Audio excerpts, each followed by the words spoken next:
프랑스 마트 문이 열리자마자 사람들이 에어컨을 사려고 떼를 지어 뛰어들어가고 아스팔트에는 사람이나 차가 지나간 자국이 그대로 녹아내려 박히는 풍경은 이제 더 이상 재난 영화 속 한 장면이 아닙니다.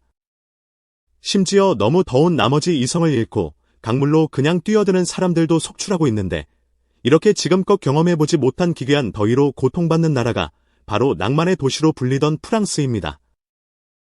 본래 프랑스의 여름은 기껏해야 25도에서 30도 안팎을 오르내리는 수준이었고 어쩌다 폭염이 찾아온다고 해도 며칠 바짝 덥고 끝나는 게 일반적인 상식이었습니다.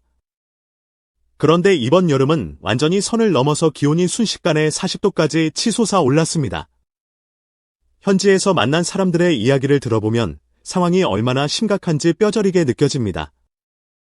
작년 여름에도 꽤 덥다고 느꼈지만 겨우 하루 이틀 정도만 버티면 지나가는 수준이었는데 이번에는 일주일 내내 온 세상이 가마솥처럼 펄펄 끓으니 공포감마저 든다는 고백이 터져 나옵니다. 어떤 이는 온몸에 갑자기 두드러기가 심하게 올라와서 급하게 약국을 찾았더니 의사가 햇빛 알레르기라고 진단을 내렸다고 합니다. 평생 살면서 햇빛 때문에 알레르기가 생겨본 적이 없는 사람인데도 지금 프랑스의 햇볕 수준이면 약국에 이런 증상으로 찾아오는 현지인이 트럭으로 들이부어도 모자랄 만큼 많다는 이야기를 듣고 결국 무서워서 한국으로 돌아오는 비행기 표를 서둘러 끊었다고 털어놓았습니다. 여기서 우리가 주목해야 할 점은 왜 이들이 이토록 무력하게 무너지고 있는가 하는 시스템의 문제입니다. 한국 같으면 아무리 밖이 가마솥 더위여도 은행이나 마트, 백화점이나 카페 같은 곳으로 쏙 들어가면 닭살이 돋을 정도로 시원한 에어컨 바람이 우리를 맞이해주니 잠시 숨을 돌릴 구멍이 있습니다. 하지만 지금 프랑스는 공간의 개념 자체가 다릅니다. 돈을 내고 들어가는 영화관 정도가 그나마 에어컨이 나오는 유일한 피난처였는데 사방에서 사람들이 파리떼처럼 몰려들다 보니 결국 영화관 측에서도 감당을 못하고 운영을 중단하거나 문을 닫아버리는 사태가 벌어졌습니다. 그러니까 집 안은 물론이고 집 밖을 나가도 에어컨 바람이라는 것 자체를 구경하기가 하늘의 별 따기라는 뜻입니다. 통계를 들여다보면 실상이 더 적나라합니다.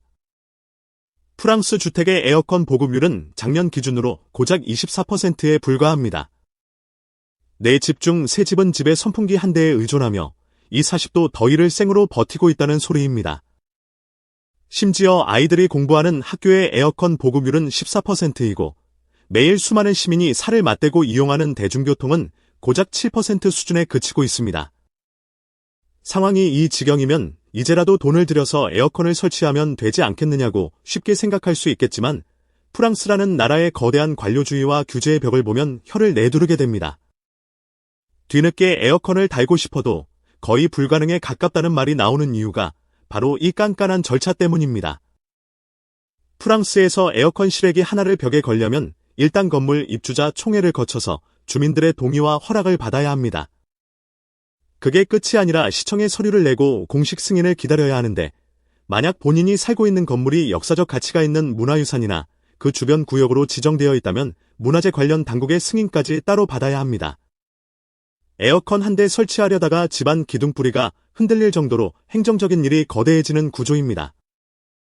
게다가 이 모든 과정을 통과한다고 해도 비용이 상상을 초월합니다.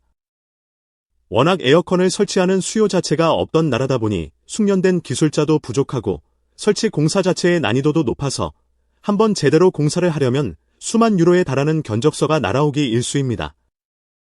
우리 돈으로 수천만 원을 써가며 에어컨을 달 바에는 그냥 참고 살겠다는 말이 나올 법도 합니다.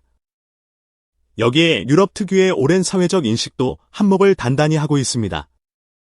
환경 보호를 위해서라면 차라리 더위를 온몸으로 감수하겠다는 생태주의적 마인드가 이들의 머릿속에 깊이 박혀있기 때문입니다. 태어나서 단 한 번도 에어컨을 쓰지 않고 자란 젊은이들이 수두룩한데 이들은 에어컨을 켜는 행위 자체가 지구 환경을 망치는 주범이라고 굳게 믿고 있으며 남들이 다 에어컨을 쓰더라도 나 하나만큼은 지구를 위해 쓰지 않겠다는 일종의 신념을 지키고 있습니다. 하지만 신념과 낭만으로 버티기엔 이번에 닥친 폭염은 사람의 목숨을 실시간으로 앗아가는 진짜 재앙입니다. 특히 면역력이 약한 노인들이나 에어컨이 전혀 나오지 않는 지하철로 출퇴근하는 노동자들의 피해가 극심합니다. 꽉 막힌 지하철 안에서 이동하다가 승객 한 명이 숨을 못 쉬고 그대로 쓰러지면 주위 사람들이 다급하게 내려서 심폐소생술 같은 응급처치를 해주는 광경이 일상이 되었습니다. 실제로 프랑스 국립보건청이 발표한 데이터를 보면 이 폭염이 시작된 이후 사망자 수가 평년 예상치보다 무려 1000명 넘게 급증했습니다. 오죽 더웠으면 찬물에 몸을 식히겠다고 한여름 강물이나 운하에 대책 없이 뛰어들었다가 심장마비나 익사로 숨진 사람만 최소 4명이 넘어가고 있습니다. 상황이 생존의 문제로 직결되다 보니 프랑스인들도 결국 고집을 꺾고 실외기가 필요 없는 이동식 에어컨을 필사적으로 찾기 시작했습니다. 인터넷 쇼핑몰인 아마존에 들어가서 이동식 에어컨을 사려고 며칠째 광클을 해보지만 주문이 폭주해 가장 빠른 배송이 2주일이나 걸리는 바람에 아침에 매장이 열리자마자 달려가는 오픈런 현상까지 벌어지는 게 지금 프랑스의 씁쓸한 현실입니다. 재미있는 점은 이 살인적인 폭염이 프랑스만의 독특한 불운이 아니라는 사실입니다. 이웃나라 영국의 상황을 보면 더 기가 막힙니다. 신사의 나라라고 자부하던 영국에서는 집안의 더위를 버티다 못해 주차장에 세워둔 전기차의 에어컨을 가동하고 거기서 나오는 바람을 집 안으로 어떻게든 연결해 보려는 기상천외한 DI 생존법이 유행하고 있습니다. 남유럽의 이탈리아에서는 도로 위의 신호등이 폭염의 열기를 이기지 못하고 플라스틱처럼 주르륵 녹아내렸다는 기괴한 사진이 소셜미디어를 타고 돌며 사람들을 공포에 떨게 만들고 있습니다. 그렇다면 여기서 우리는 왜 이런 전례 없는 기후 재앙이 하필이면 준비도 안 된 유럽 대륙을 한꺼번에 덮쳤는지 그 이면의 과학적 원인을 파악해 볼 필요가 있습니다.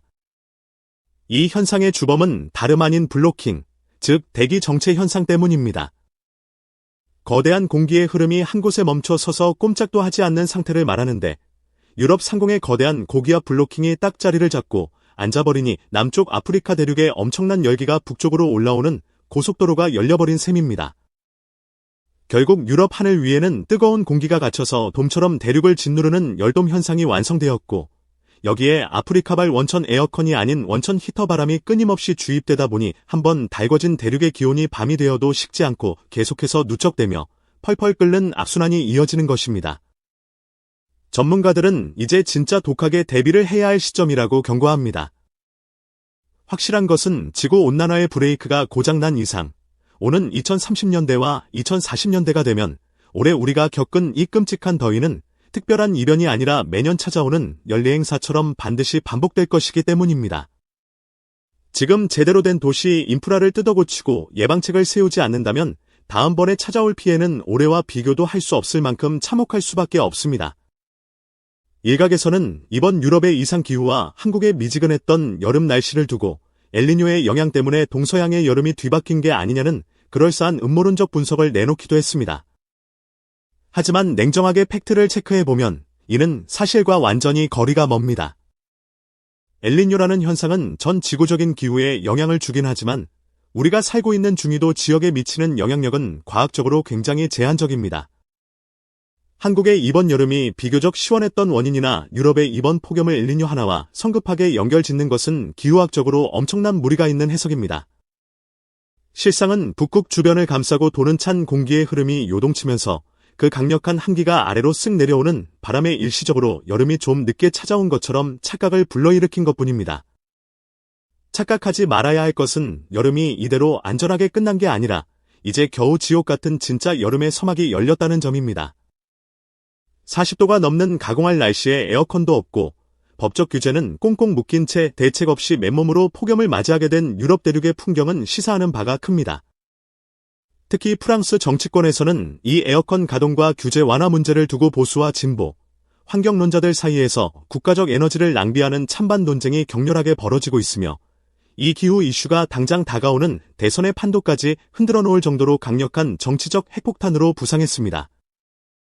기후변화라는 거대한 파도 앞에서 지구는 갈수록 뜨거워지고 있고 프랑스를 비롯한 유럽의 엘리트들은 자신들이 구축해놓은 오랜 전통과 환경적 신념, 그리고 당장 시민들이 죽어나가는 현실 사이에서 깊은 딜레마에 빠졌습니다.